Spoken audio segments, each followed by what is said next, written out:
Bonsoir à toutes et à tous, il est 22 heures. Voici les titres de cette édition.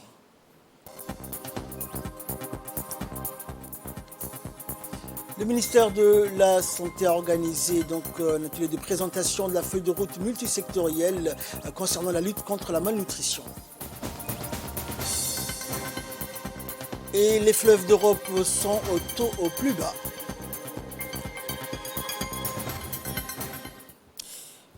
Bonsoir à tous.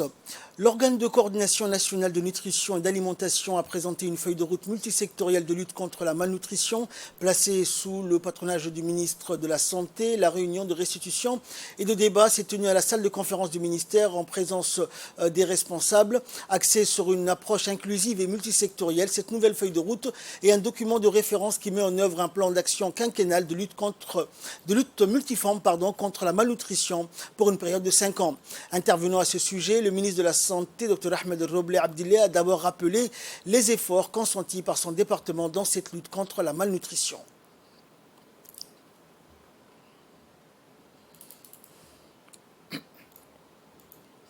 Et dans son intervention, le ministre de la Santé a déclaré que cette approche multisectorielle et inclusive contribuera à accélérer la tendance à la baisse jusqu'à l'éradication définitive du spectre de la malnutrition. On écoute le ministre.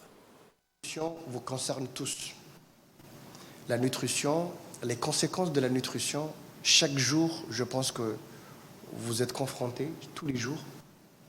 Parce que lorsqu'un enfant est malnutri, il tombe plus malade. Lorsque une femme, elle est malnutrie, lorsque une femme est anémiée, elle a plus de problèmes, elle a plus de complications pour accoucher. Et donc, le problème nutritionnel sont en tout cas à la base de tous les problèmes de santé publique. Donc ce qui est important, si on veut vraiment traiter, en tout cas agir sur le problème de santé publique, les questions de nutrition sont des questions très très importantes. Et vous allez donc apporter votre pierre à l'édifice et peut-être on aura les recommandations de votre part. Il faut que chaque médecin qui se trouve autour de cette table, les différents responsables des centres de santé au niveau des Djibouti-Ville, mais aussi au niveau des régions, s'intéressent à la nutrition.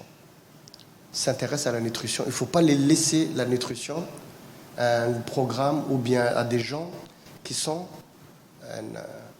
à côté. Les questions de nutrition vous intéressent, doivent intéresser les médecins qui sont les responsables des différents centres.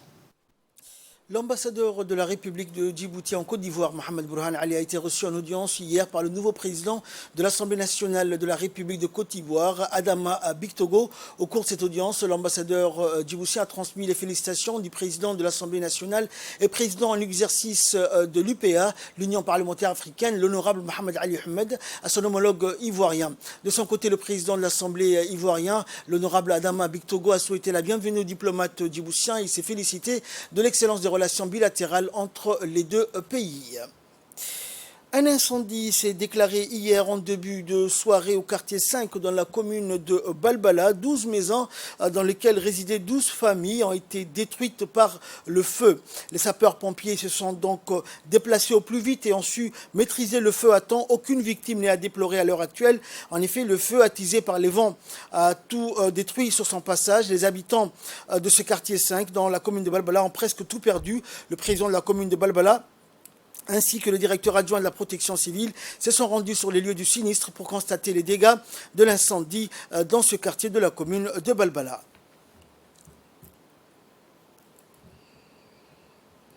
Dans l'actualité également, ces derniers jours, donc les fortes pluies s'abattent sur tous les territoires, des fortes pluies qui ont culminé et ont déclenché des inondations, des plaines et des crues des oueds dans tout le pays.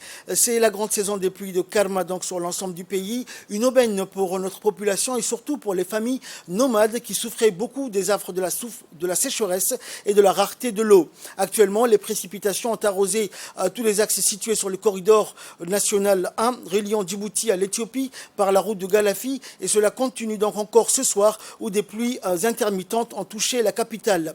Des trompes d'eau se sont abattues sur le secteur en amont de la ville de Djibouti, surtout à Ouéa, au PK51, Grand Barra, et la météo a révélé une forte pluviométrie avec 100 mm dans certains endroits, un record pour le moment selon l'agence météorologique.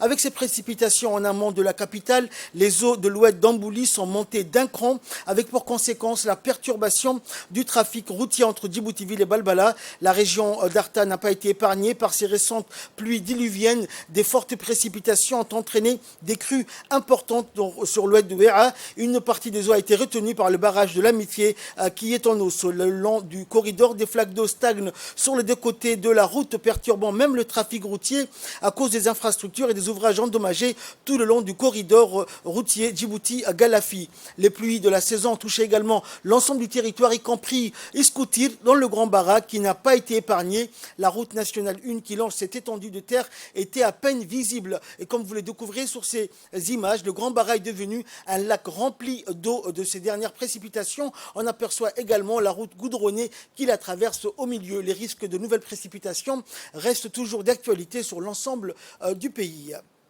Et depuis quelques jours, l'on constate également des fortes précipitations sur l'ensemble, surtout du pays, mais dans les régions du sud du pays, à Lissabié et Dikil. Ces pluies diluviennes ont endommagé les ouvrages situés sur le corridor de la route nationale 1. En effet, le pont de Alumbultu, situé entre Yoboki et Gorabous, a été sérieusement endommagé et a provoqué une perturbation importante du trafic, notamment la circulation en provenance et à destination de l'Éthiopie.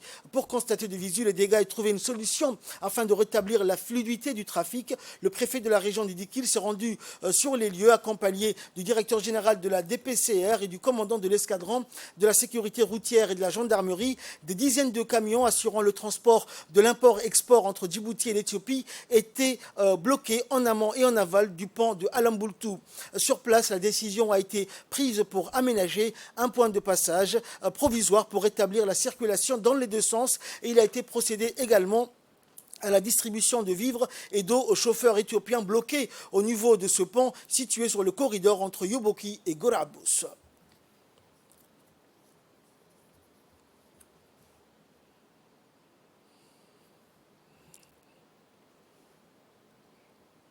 Culture à présent dans le cadre de ces activités estivales et à l'occasion de la Journée internationale de la jeunesse, placée cette année sous le thème de la solidarité intergénérationnelle, créer un monde pour tous les âges. Des travaux de nettoyage de la plage La Siesta ont été entrepris. L'événement a réuni sur place les hauts cadres du ministère de la Jeunesse et de la Culture. Et pour le ministère de la Jeunesse et de la Culture, cette activité constitue un espace d'expression visant à développer parmi les jeunes l'esprit de civisme et les sensibiliser sur la protection de l'environnement et la sauvegarde de notre riche biodiversité. Aussi, donc, dans le cadre de cette journée dédiée à la jeunesse, la fête d'animation culturelle et musicale se poursuivra donc dans la soirée, lieu de rencontre et de détente où la fréquentation est maximale lors des vacances scolaires.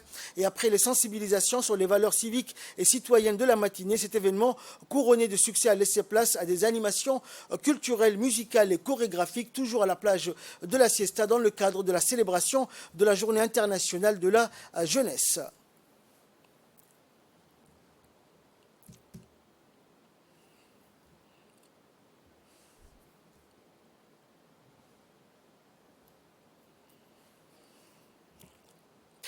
Cette fin de semaine, le ministère de la Culture et de la Jeunesse a fait le tour du centre de développement communautaire du quartier 5 d'organiser une sortie découverte à la piscine nationale en faveur des jeunes de la commune de Boulaos. Notons que cette sortie découverte à la piscine nationale des jeunes du CDC de quartier 5, l'un des trios gagnants des compétitions inter-CDC durant le mois béni du Ramadan, intervient grâce au prix obtenu, lui permettant donc ce premier abonnement à la piscine nationale. Dès leur arrivée, les jeunes garçons munis donc des tenues vestimentaires appropriées, se sont jetés donc dans la piscine, plongeant succédant les nages libres, les brasses pour les uns et l'aquagym à l'aide de frites pour les autres. Les jeunes donc ont trouvé que cette sortie aquatique leur a profité agréablement, affichant leur enthousiasme, toujours dans le cadre de ces activités estivales. Des programmes similaires de loisirs, de divertissement et de découvertes se poursuivront jusqu'à la veille de la rentrée scolaire.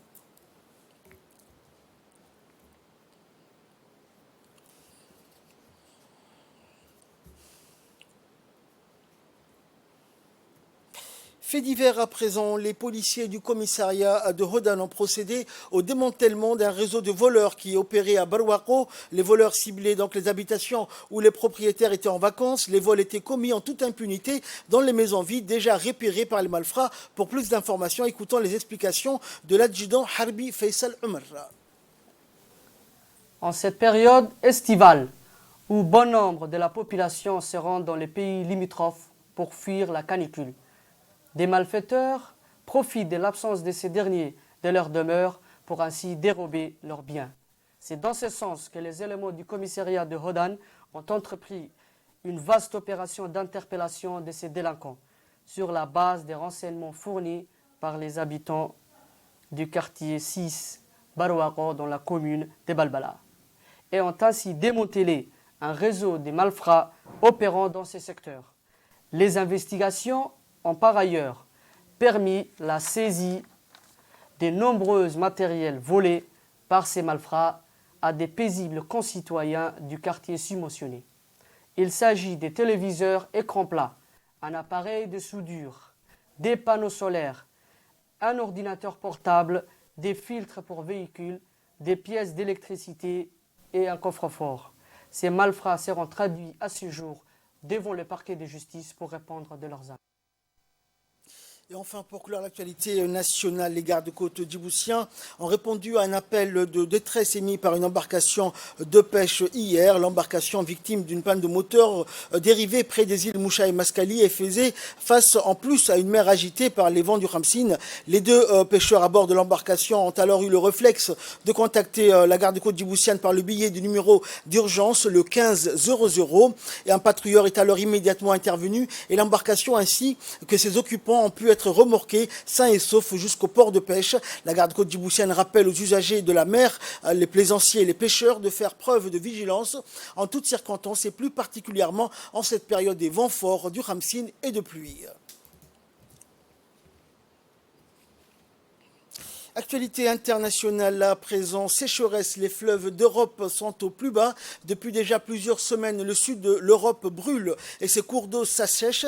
Mais la vague de chaleur fait également effet dans tout le reste de l'Europe. L'Angleterre a déclaré un état de sécheresse dans une grande partie de son territoire. Depuis 5 mois, la pluie manque et les températures explosent. La source de la Tamise est complètement tarie sur plusieurs kilomètres. Il ne pleut plus également en Allemagne. Pour cette raison, le niveau de l'eau ne cesse de descendre. Sur une portion du Rhin, près de Francfort, la circulation fluviale est de plus en plus compliquée. Les eaux pourraient même devenir impraticables. Même constat aux Pays-Bas où les maisons flottantes, d'ordinaire adaptées au risque d'inondation, se sont retrouvées échouées sur le sable dans un delta du Rhin quasiment à sec.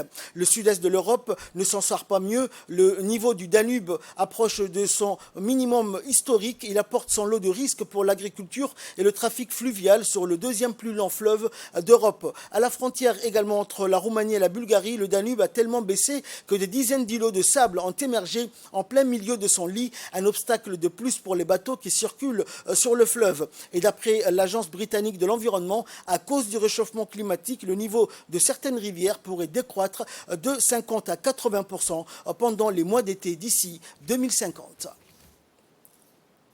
C'est la fin de ce journal. Merci à vous de nous avoir suivis.